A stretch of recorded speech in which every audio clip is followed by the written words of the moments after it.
2 years and 8 months we've been here. And we started out with a thought of just doing one night. And that turned into over 70 shows now. And it's been very, very, very wonderful for a number of storytellers, including myself. But give you a little background, and I don't want to bore the people who have been many, many times. But by round of applause and make it volume, if you're holding a cocktail, you're going to have to yell some. How many people have been here before? Separate to that, how many very first time? Sizable amount. We like that. We like that. So for the people who've been here before, you'll hear it again. But first timers, backstory. This came about because my friend, business partner, Mike Gearingelli, his grandparents years ago came to this property when it was just a diner, just a small diner over there. And they sat there and they had lunch and they said, wouldn't it be great to get married at a place like this?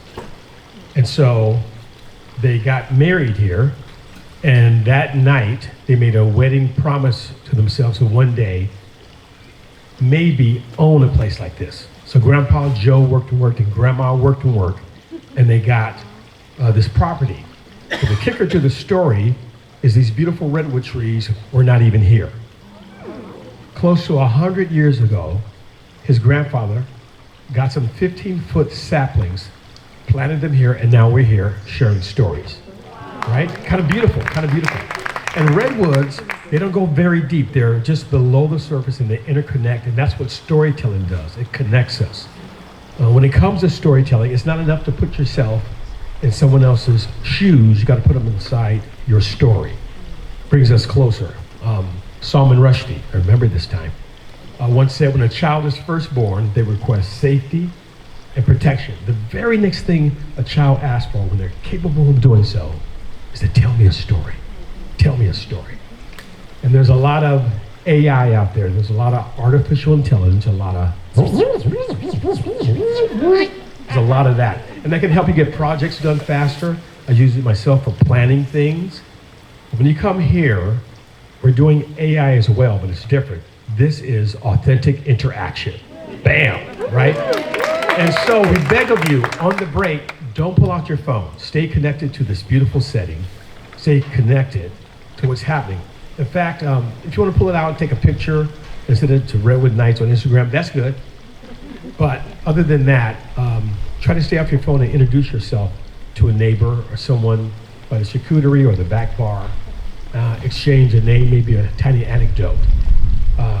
Tonight's theme is there were definitely some fireworks. And that's in the alignment of 4th of July, but not necessarily 4th of July stories, just fireworks connected to maybe love or drama or what I'm about to tell you right now. So this happened around 1980. Some of you from previous stories know my brother. My brother Daryl was a fast-talking 70s perm, Lord Jesus, part down the center perm with the platforms and the bell bottoms and the collar with the right gust of wind could lift him off the ground. Like Sister Bertrille from the Flying Nun, right? But he was really, really a ladies' man. Yo, yo, yo, yo, yo, yo, yo, yo, yo, yo, yo, yo, yo, yo, yo, yo, yo, yo. That was him, right? And he always had around 4 to 17 girlfriends at all times. And so I would go out with him. I was very nerdy and, tickish. And we'd go out and we'd go dancing and partying. He'd have 2 girls and I have 0 or -1. But I'd go out with him. But I was really studious. So sometimes I stay home and study or I get rest because I had to go to school the next day. So this particular time, I was asleep, and we shared a room. My father owned the house, but my father was a hustler, fast mover himself, but was pushing me to go to UCLA. And I ended up going there, but the point was, I was in a studious mode. I studied, I went to sleep, and I was asleep, and at some point, pow! And I could see fireworks like, somebody had slapped me in my sleep, hard, like, And I sat up, and this girl was really beautiful, but I think she's the one that slapped me. And it doesn't matter if someone looks like Halle Berry or Sophia Loren. If they just slapped you, they're not so gorgeous. And she said, "Oh, I'm so sorry, I'm so sorry." I'm like, wait, what the hell happened? Why would you do that? Why would you do that? She's like, no, I have to explain. I have to explain what was going on. I said, "Oh my God," I was going off. I said, "I can't believe you slapped me." And my father came into the room. He might have just come out from partying with his hat to the side. But he walked in, he said, "Hey baby, what's going on?" I said, "She just slapped me in my sleep. I was dead asleep." And rather than addressing the situation, my father said, because he thought very comedically at times, he said, "I just thought about something, baby. Okay, if you're dead asleep and somebody punches you in the jaw, do you wake up and fall out? Or do you go deeper in the shit you're already in?" I said, "That's not helping me at all." He said, "Relax, it's all good, don't worry about it," right? He went upstairs and the girl said, "Let me tell you what happened, okay? I was sitting on the bed because I looked over and my brother was sitting with a girl and he brought this other gal and she was sitting on the bed. She said she was sitting there. She said, you know how you go to slap your knee because you're laughing like that or you hit the couch or something?" She said, "Shoo, pow!" And that's why I slapped the shit out of you. I'm so sorry. I said, "I can't believe you actually did that." She said, "But I want to tell you the only reason I was sitting on your bed is because I like you." And it's amazing. It's really amazing how quickly you can forgive somebody when they're gorgeous and they want to be with you. We dated for about 6 or 7 months. The end. True story. That's I'll tell you something else later. Anyway, coming to the stage right now is a guy who's been with us many times. He's a Redwood Nights regular here. And he was on Last Comic Standing on NBC. He's at the Punchline, a bunch of other spots. But he also has a very good heart and is an amazing storyteller. Clap it up for Joe Klosik.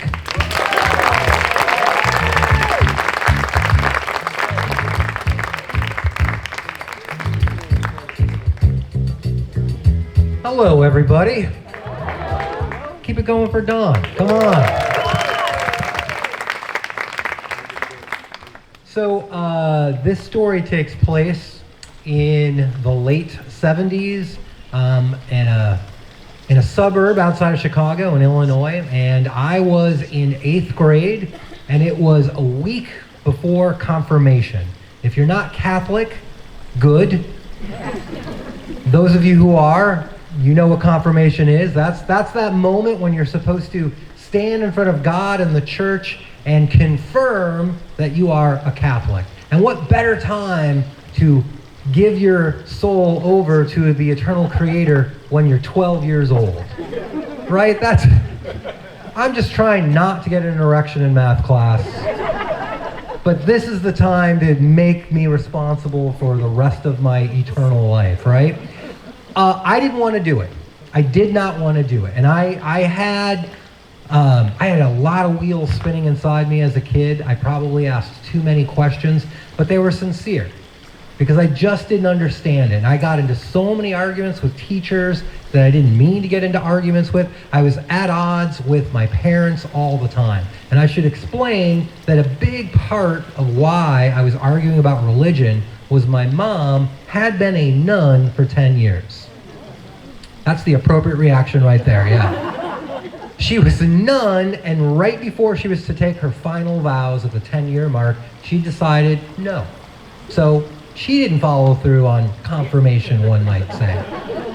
And she really wanted me to do this, and I really didn't want to do it, and I kept asking her, like, why did you decide not to become a nun? And she wouldn't tell me. And she just said, I didn't hear the calling. And I just thought, like, that's a weird time to not hear the phone. Like, what, you know, I'm a kid trying to figure this out because, again, I'm just 12 years old. And I brought up things that I probably as a kid shouldn't have been thinking so much about. But my dad was in the room too. And I said to my mom, like, what about all the altar boys? What about all of the abuse that they've faced? And my mom just said, well, most of that happened so long ago, why did they have to keep talking about it? Yeah, that's pretty horrific. But I looked at her and I said, Well, Jesus died 2,000 years ago, and you can't seem to shut up about that. It didn't go well. Didn't go well. Yeah, my father was not pleased. He was in the room. That got me a slap, or a merciful correction, as he jokingly referred to it. But I didn't want to do it. And we spent a week getting out of class, which I was happy about, to prepare for the confirmation ceremony. You got to pick a saint's name. You got to say what you like about them. But nobody was taking it seriously because we were 12. Right? We were worried about acne. We were worried about our hair. We were worried about the cool movies. We were worried about everything that 12-year-olds are worried about. And the teacher was getting angrier and angrier at us, trying to just corral us to make us take this stuff seriously. And I felt like nobody's taking this seriously. I don't want to do it. I remember even going to confession and asking the priest, "Do you believe this?" And the priest, I could hear this almost comical sigh, just. And there's a long pause, but I was sincere in that question. And the priest finally just said, "Isn't it easier to just go along with it?" That is terrible spiritual advice. Just terrible, especially like a 12-year-old who's like, "Wait a minute, I have questions about all of this. And if you're telling me that you don't really believe it and you're just going along with it, you're just keeping this whole train of doubt and insecurity and not really looking for genuine, sincere spiritual answers going." So my solution was simple. I decided to run away from home. If I'm not in the house and I'm not going to school, then I can't be confirmed. And if I can't be confirmed, then I don't have to participate in this grand hypocrisy as I saw it. And again, I'm 12. It's not a well thought out plan. And I thought, it is, spring, it's cold, it's the Midwest. I've got my bike, I've got a backpack, and I've got the clothes on me. Where is a safe place where I can ride this wade out and think spiritually about what I want to give myself to? It's a mall. That's where you go to be safe. You go to a mall, right? So I got on my bicycle and I rode as far as I could for as long as I could, and I ended up in the suburb. I think it was called, I can't remember the name of the suburb, but the mall was called Woodfield Mall. And it was like the newer mall in the general area, and it was super cool because it had a waterfall next to the food court, right? And that's how boring the 70s were. All right, you would go to the food court and get some food you didn't quite know was unhealthy for you yet, right? And you just stare at the waterfall and go like, "Oh, that's cool." That was like all of the afternoon right there, right? So I rode my bike and I got to the mall, and I got there about an hour before it was supposed to close. And I'm walking around the mall trying to figure out, okay, I'm here, now what do I do? And I reasoned that, hey, I want to be comfortable. A lot of these big stores, they've got a home and bedding section. So I went into what's called Lord and Taylor. That's the name of the store. It's like a Macy's, right? I don't think they have them anymore. They were very big in the Midwest. So I'm walking around and I'm just trying to look ironically, oh, where's my parents? You know what I mean? Like, I've run away from home, but I'm trying to look like, I haven't run away from home. And I find a bed, and I can, looking at the clock on the wall, I know there's about 20 minutes now to closing time. And I'm looking around, and this is before there were cameras everywhere. So I'm just alone, and there's nobody watching me, so I suddenly drop, roll under the bed, and wait. Yeah. I'm not advising anyone do this now, okay? Just saying this is what I did. It worked in the 70s. There weren't security cameras everywhere, right? And then I waited, and I didn't have a watch on me, right? My heart was pounding. I'm underneath this bed. I couldn't really tell you if 5 minutes had gone by or an hour had gone by. I just waited till it sounded like there was no footsteps, no conversation in the background. Even the Muzak was turned off, and it was dark and it was still, and I was there, and I'm like, okay, I've done it. I've run away from home. Now I'm under the bed. I'm hungry. So I roll out from underneath the bed, and I'm just looking around, You know, like, okay, this is kind of cool. I'm in a mall at night. This is kind of awesome. And I head towards their restaurant section. That is locked. Can't get into that, right? But they've left all of like their candy and baked goods and stuff like that open. And I don't know if you've ever tried to survive off of peanut brittle and Mountain Dew, but that was my diet for the next week. Yeah, that's how long I ended up staying there. I love I love that I can hear the audience, and I just heard someone say, seriously, how can you do that? I know. I mean, I'm amazed that my spleen held out. There was so much sugar, and it also gets harder to shoplift when this is how you're moving, right? But I would go out and like, okay, get the peanut brittle and get the Mountain Dew, right? And then I would wait, roll under the bed, and the first 3 days, I was like, hey, this is working, right? I'm under the bed, in my cocoon, I can think about myself and my place in the universe and some greater purpose that I'm looking for in life, which turns out to be really hard when you're having a constant anxiety attack because you can hear cleaning crews come through. And I remember once I'd fallen asleep, it was probably 2 or 3 in the morning, and I woke up to a vacuum cleaner coming under the bed, right? And I had to roll from it, and then it came in the other side. I'm like, okay, this is my life now. I can get used to this. At least I'm not giving my soul to Jesus, you know? There was a logic in that in some weird way. What finally tripped me up, it was two things. It was being too smart for my own good and curiosity.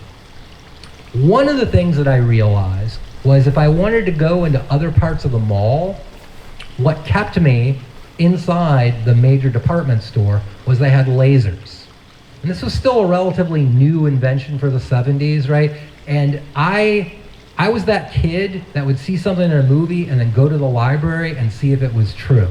And I had seen a James Bond movie where they just blow dust, baby powder, into the path of the laser, and the laser is now visible so you can work your body around it and get in.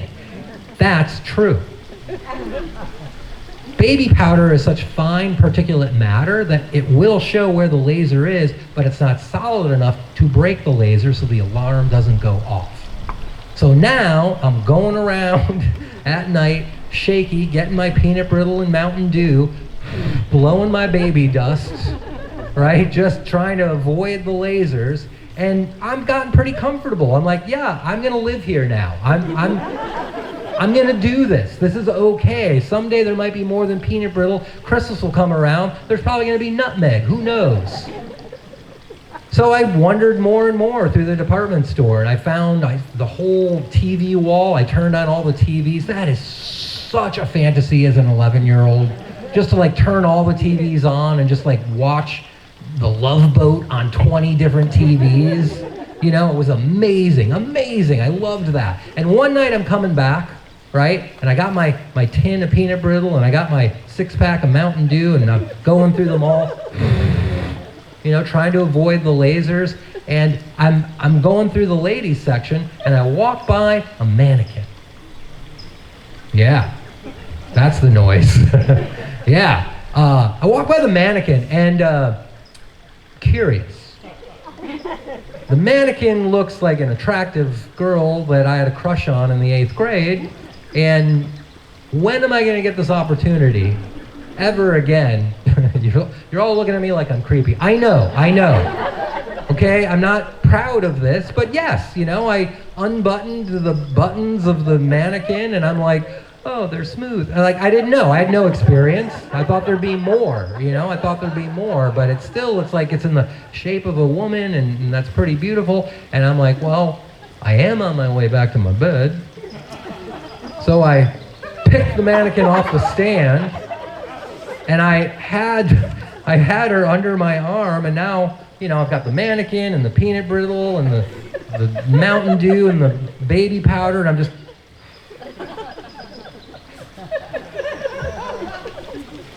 getting through all the security breaks, right? And I can't wait to get back to the bed. And I got the mannequin, and they're not put together well.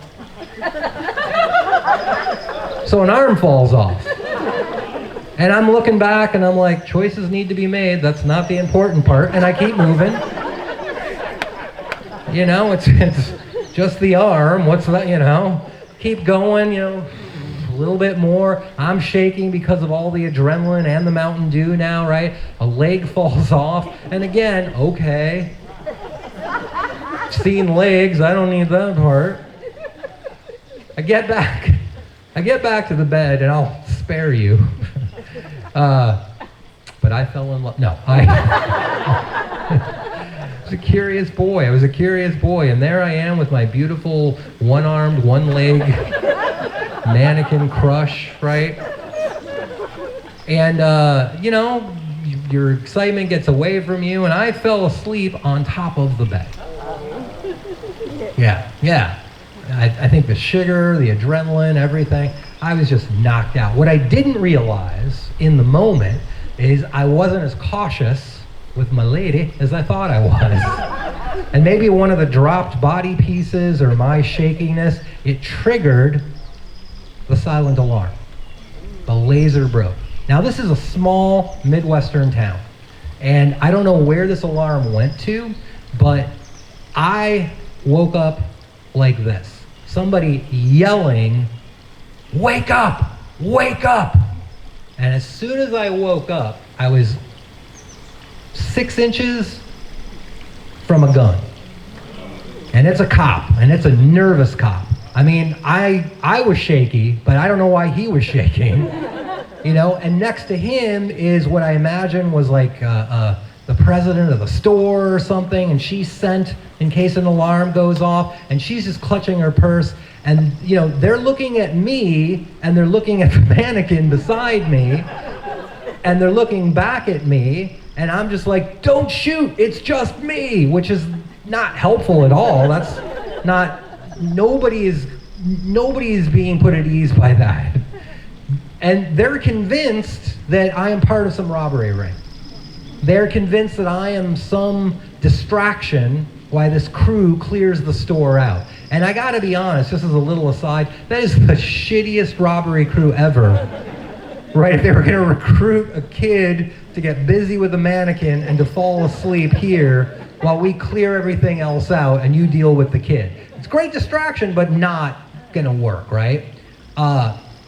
They don't believe me, but I'm in handcuffs now, in underwear and handcuffs. And they're leading me around the store to show me where my buddies are. And I'm like, there's no one else, there's just me. And I'm being led around in underwear and everything, and I'm realizing like, oh, there's a lot more mannequins. But I don't say that, you know? So many more opportunities that I passed up. And they're just walking through the store, and they're like, why are there piles of baby powder everywhere? I'm like, well, that's why you're here. I was cocky. I knew I was in trouble. My reaction to being in trouble was just to be more cocky beyond my years. It just got me into deeper trouble. This cop hated me. After about 20 minutes of going through the store and going up and down escalators and seeing if there was anything else, they lead me outside, and oh my God, that was the most cop cars I'd ever seen in my life. There was so many cop cars, and all the lights are going. There was a SWAT van. There was 2 ambulances. All of these just like giant Uber soldier dudes were there with their guns out and their vests on, because this is the biggest thing to happen in this little town in forever, and it's just me. And I am just like, this is all for me? This is cool, which does not make you any friends in the moment. They get me in the back of a cop car, and I'm now being driven to the station. That was the moment when it all caught up to me, and I genuinely realized how much trouble I was in. And I realized there's not going to be an easy way out of this. I'm in a lot of trouble now. And the cop was looking in the mirror and looking back at me and just like, where do you think you're going to be when you're 25 pulling shit like this? What's going to happen to your life? You can't keep doing stuff like this. And he was right. You know, the idea that here I am at 12 and I'm doing this to avoid something I don't want to do, does not mean my future is going to be easy. I knew he was right about that. And I can feel the adrenaline just depart from my body, and I can feel that nervous anxiety just start to flood from my chest out, and I start crying. I just start crying. And I can see that the cop is taking some pity on me. And he goes, we're going to figure this out. We're going to figure this out. We get to the station. They give me some clothes, and we sit down. And I refuse to tell them my address. I refuse to tell them why I'm in this mall. I refuse to say anything because as much trouble as I'm in right now, as soon as my parents find out what happened, there's a good chance I will meet Jesus if he's real. Like, I do not want to go home because I'm in so much trouble. And the cop and I are talking, and I finally admit to him, I say, like, I don't want to get confirmed. And he goes, did you pick your saint? Because it's the Midwest, they're all Catholic, right? And I said, yeah, I think I'm going to go with, I was going to go with St. Paul. You know, I think helping people out is probably a good thing to do. And the cop looks at me and goes like, that's who I picked. And I'm like, oh, okay, and that helps in what you do? And he's like, no. True quote. He goes, but sometimes it's easier to just go along with things. Yeah, that's the second time that message is showing up in a very short amount of time. And I'm just like, that can't be how all of these adults are navigating the world. Is everybody just shoving down all these deeper questions? You're nodding your head. Yeah, that's great. So it's still happening? Oh my God. I can't believe it. I don't want to believe it, right? I want to believe that there's more. And I don't want to, again, they keep grilling me, and I'm like, I don't want to tell you where I live, but I'm an idiot. I'm new to crime, right? I rode my bike, and my bike had a license on it, right? And they traced the license, and about 2 hours after being there, my dad shows up. And my dad cannot look at me, and he's only looking at the cop. And the cop says to my dad, so we found your son wearing underwear in a bed with a mannequin. It looks like there was about 7 tins of peanut brittle under the bed. There was a change of clothes. Near as we could tell, he was probably there for a week, and he was using baby powder to get through the lasers. In a moment that is going to stay with me for the rest of my life, my dad smiled uncontrollably. He smiled uncontrollably, and he looked at me for the first time since he got there, and he went, huh, so you do have talent.